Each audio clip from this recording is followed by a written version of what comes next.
lots of people are doing good local food work, and I'm really happy to be part of the movement. It nourishes them and nourishes us financially and spiritually too.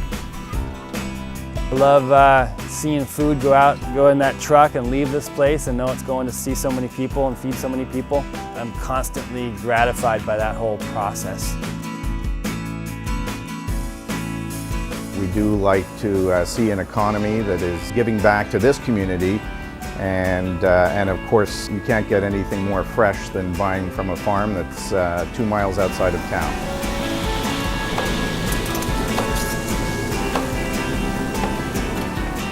We start with the freshest ingredients possible, as many local ingredients as possible. Cooking is all about from the garden to the pan, and it's what I've stressed here for 10 years, and it's all about food. By our contributing here, we want to buy local products so we can support our neighbors, and everybody's sharing a piece of the business and everybody's helping everybody out. That's kind of the Vermont way.